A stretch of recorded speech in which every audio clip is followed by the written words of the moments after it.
Alam mo ba kung bakit halos imposibleng sakupin ang bansang ito sa Europa? Ito ang Switzerland. Isang bansa na sobrang handa at protektado.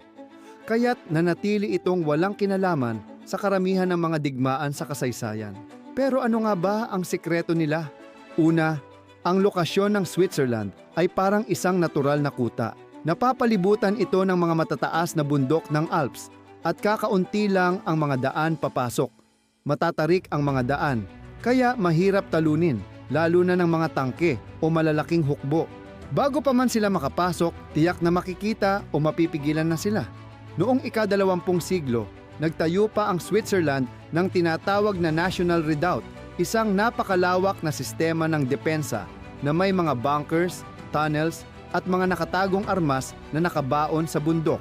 Pati ang mga tulay at kalsada nila ay dinisenyo para madaling masira kapag may sumalakay para matrap ang kalaban sa mga delikadong lugar. At syempre, kilala rin ang Switzerland sa pagiging neutral.